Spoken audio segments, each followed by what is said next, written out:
Good morning बच्चों.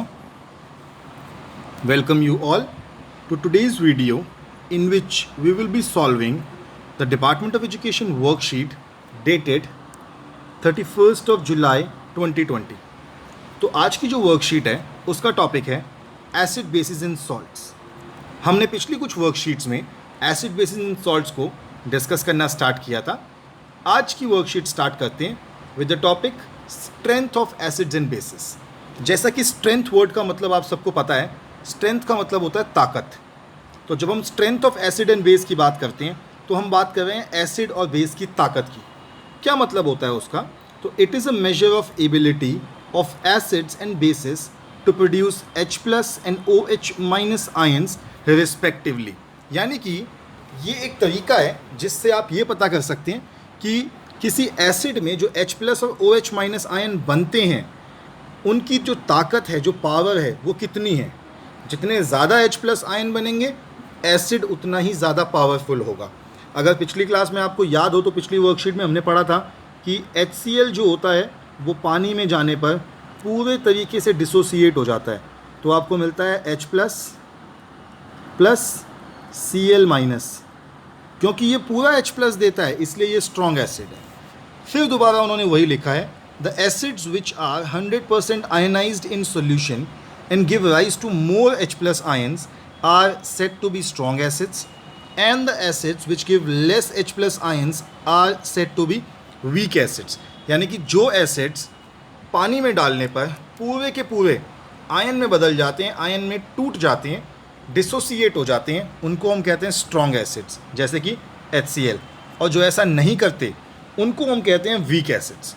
उन्होंने example भी दे रखा है कि HCl और CH3COOH दोनों की अगर सेम कॉन्सेंट्रेशन हो तब भी दोनों different amount of H+ ions बनाएंगे.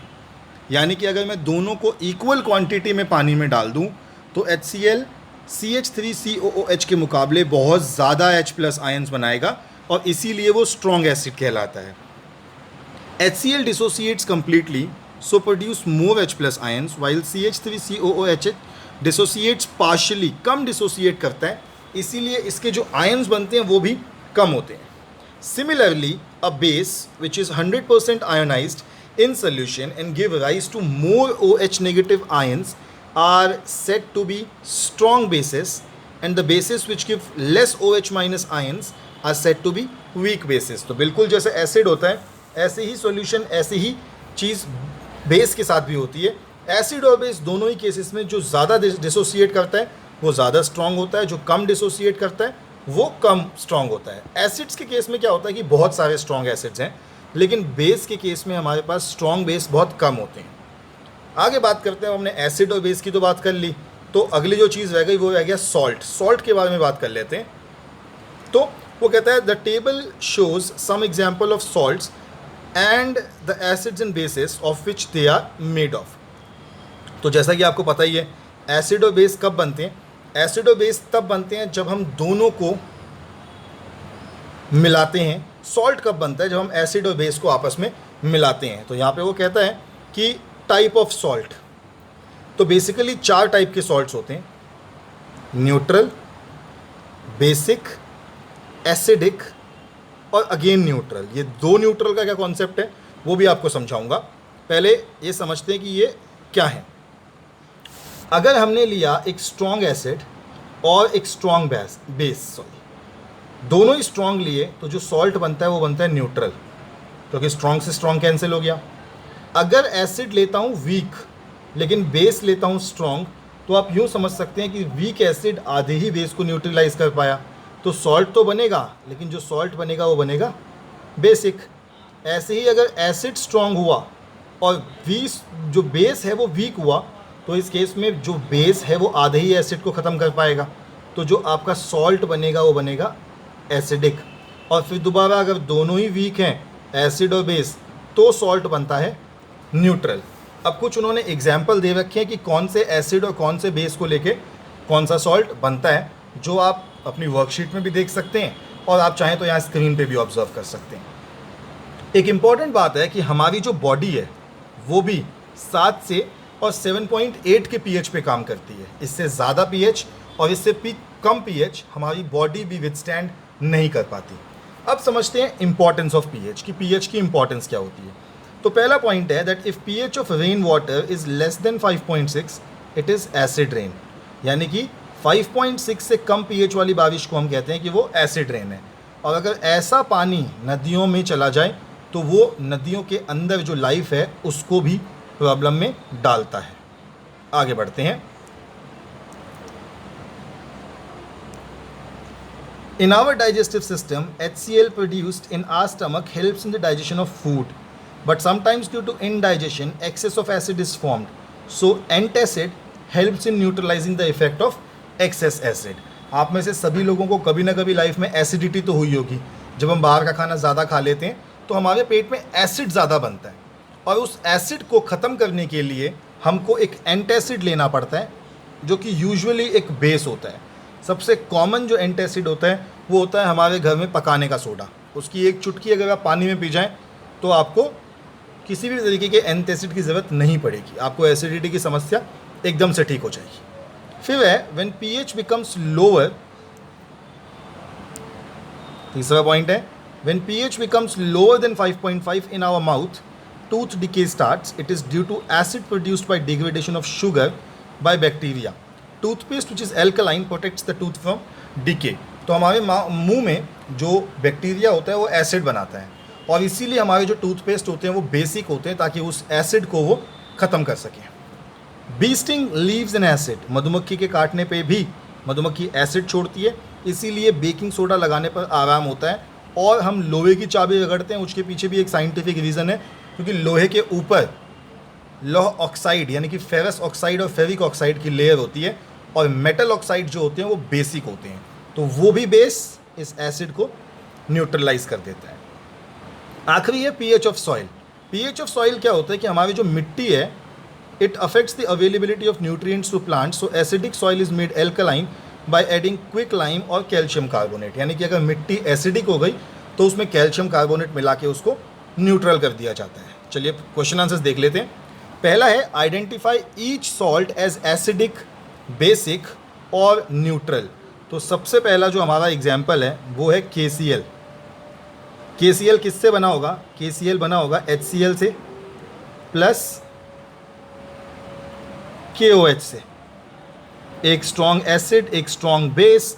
तो अगर आपको याद हो एक स्ट्रॉन्ग एसिड और एक स्ट्रॉन्ग बेस से क्या बनेगा, तो बिल्कुल सही, आपने सही सोचा, ये हो जाएगा आपका न्यूट्रल। दूसरा है हमारा NaNO3। अब NaNO3 किससे बना होगा? NaOH यानी कि स्ट्रॉन्ग बेस प्लस, अब NO3 जो होता है वो वीक एसिड होगा। तो ये जो हमारा बनेगा वो बनेगा, एसिड स्ट्रॉन्ग था तो सॉरी बेस स्ट्रॉन्ग था, तो ये जो सॉल्ट बना ये बना बेसिक। और तीसरा है H2SO4 से बना है, तो ये हो जाएगा एसिडिक। दूसरा क्वेश्चन है कि MgCl2 is made from acid and base. तो अगर MgCl2 की बात कर रहे हैं तो नीचे लिख रहा हूँ आपका आंसर कि MgCl2 किससे बना है? एक बना है MgOH होल ट्वाइस प्लस दूसरा होगा HCl। तीसरा क्वेश्चन है why is it advise to brush your teeth after every meal, कि हमारे दांतों को हर मील के बाद ब्रश क्यों करना चाहिए? तो इसका आंसर है ये कि when pH of the mouth gets lower than 5.5 tooth decay starts. तो दांतों को बचाने के लिए करना चाहिए। ये पूरा आपका आंसर है for question number 3। Question number 3B है name the acid produced in stomach. तो सिर्फ एसिड का नाम लिखना है, तो वो होता है HCl यानी कि हाइड्रोक्लोरिक एसिड। C है how does aquatic life gets affected due to rain. तो आपका 3C का आंसर ये है। फोर्थ है how does an antacid work. तो एंटासिड कैसे वर्क करते हैं? Antacid helps in neutralizing the effect of excess acid. Question number 4। और फिफ्थ है, a plant grows best in a pH of soil 7.2। 7.2 में सबसे अच्छा उगता है, but the pH of soil is 5.6। 5.6 pH है। Name the chemical and its nature. तो acidic soil is made alkaline by adding quick lime और calcium carbonate. ये हो गया आपका आंसर नंबर 5। आपके सभी आंसर आपकी स्क्रीन पे हैं, यहीं पे कर लीजिए इनको नोट डाउन स्क्रीन को पॉज करके, क्योंकि मैं बढ़ूंगा आगे आज की अगली वर्कशीट पर।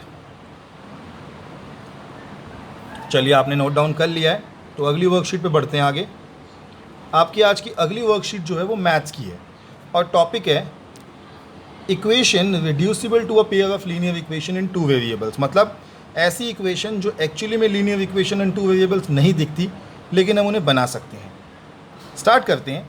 तो हमने 2 चीज़ें अभी तक पढ़ी हैं। ज्योमेट्रिकली मैंने आपको पढ़ाया था और एल्जेब्रिकली मैंने आपको पढ़ाया था। एल्जेब्रिकली में 3 मेथड होते हैं, सब्स्टिट्यूशन, एलिमिनेशन और क्रॉस मल्टीप्लिकेशन। इसमें से सब्स्टिट्यूशन हम कर चुके हैं, एलिमिनेशन हम कर चुके हैं, क्रॉस मल्टीप्लिकेशन शायद भविष्य में करेंगे जब वर्कशीट आएगी, अभी आई नहीं है। और ग्राफ में हमने आपको बताया था कि unique solution, infinitely many solution और कंसिस्टेंट यानी कि नो सॉल्यूशन, इनकंसिस्टेंट यानी कि नो सॉल्यूशन क्या था। तो आगे बढ़ते हैं आज की वर्कशीट के एग्जाम्पल में। वो कहता है 2 women and 5 men can finish together a piece of work in 4 days, while 3 women and 6 men can finish it in 3 days। तो इसका क्या मतलब हुआ, क्या इस क्वेश्चन में वो कहना चाहता है? हम कहते हैं कि एक आदमी, हम लेट कर लेते हैं कि let a women finish the work in X days and a man finish in Y days। अगर X दिनों में वो काम ख़त्म कर सकते हैं तो एक दिन में कितना काम करेंगे, 1/x। और अगर मैन Y days में फिनिश कर सकते हैं तो एक दिन में कितना करेगा, 1/y। ऐसे ही इक्वेशन बन जाएगी आपकी, क्योंकि 2 वुमेन थी तो 2/x, 5 men थे तो 5/y इक्वल टू कितने दिन में ख़त्म हो रहा था, 4 दिन में। तो एक दिन में कितना काम होगा, 1/4। और इसको बना दिया हमने इक्वेशन नंबर 1। ऐसे ही अगले केस में 3 वुमेन थी तो 3/x, 6 men थे तो 6/y। और कितने दिन में काम ख़त्म हो रहा था, 3 दिन में। तो इसको हमने बना दिया 1/3। और ये हो गई मेरी इक्वेशन नंबर 2। अब क्योंकि मुझे पता है कि अपॉन को तो हम सॉल्व कर नहीं सकते, तो 1/x को लेट कर लिया p और 1/y को लेट कर लिया q। मेरी इक्वेशन हो गई 2p + 5q = 1/4 और 8p + 20q = 1। अब ध्यान से देखिए, 2 वहीं का वहीं है, बस 1/x की जगह ऊपर p आ गया तो ये बन गया 2p। ऐसे ही 5y बन गया 5q और 1/4 का 1/4। ऐसे ही अगली इक्वेशन में भी देखेंगे तो 3/x से बन गया 3p, 6/y से बन गया 6q और 1/3 का 1/3। आगे बढ़ते हैं। अब मैंने आपको बताया था पिछली क्लास में एलिमिनेशन मेथड, इन्होंने वही किया है। अब एक इक्वेशन आपकी आई है 2p + 5q = 1/4। इस 4 को इन्होंने क्रॉस मल्टीप्लाई कर दिया। 4 पहले मल्टीप्लाई हुआ 2 के साथ तो आपका आ गया 8p, 4 मल्टीप्लाई हुआ 5 के साथ तो 4 5 20q इक्वल टू दूसरी साइड रह गया सिर्फ 1। यहाँ पे भी 1/3 था तो ये 3 मल्टीप्लाई हुआ 3p से आपका आ गया 9p, 3 मल्टीप्लाई हुआ 6q से तो 6 3 18q। आपने इसको आपने माना इक्वेशन नंबर 3 और इक्वेशन नंबर 4। आगे बढ़ते हैं। अब ये इक्वेशन आपकी 3 थी, इनसे हम सॉल्व करेंगे 3 से और 4 से।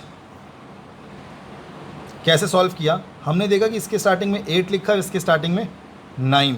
अगर आपको एलिमिनेशन मेथड याद हो तो आपको कहा था कि इस 8 को मल्टीप्लाई कर दो इस पूरी इक्वेशन से, इस 9 को मल्टीप्लाई कर दो इस पूरी इक्वेशन से, और यही उन्होंने किया भी। तो 8 को जब 9 से मल्टीप्लाई किया तो 72p, 9 को 20 से किया 180q और 9 1 9 बन गई इक्वेशन 5।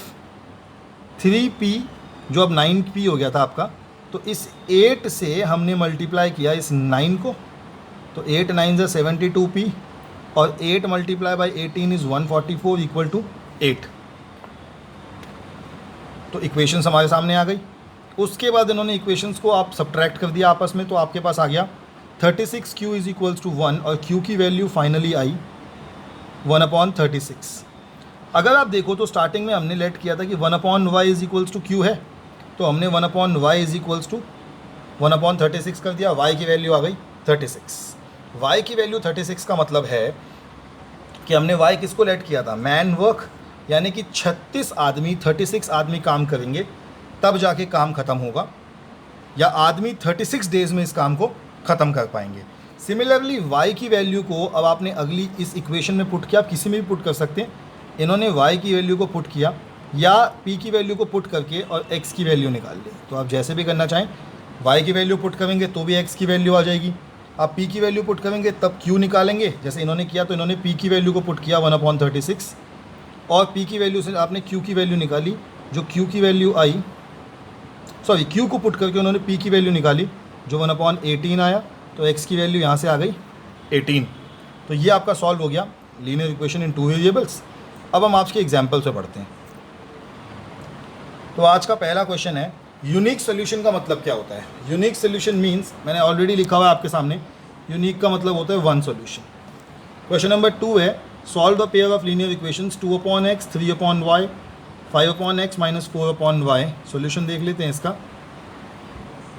तो 1/x को p लेट किया, 1/y को q लेट किया, तो ये 2/x जो था वो हो गया 2p, 3/y जो था वो हो गया 3q और 13 का 13, 5/x हो गया आपका 5p, 4/y हो गया 4q और -2 का -2।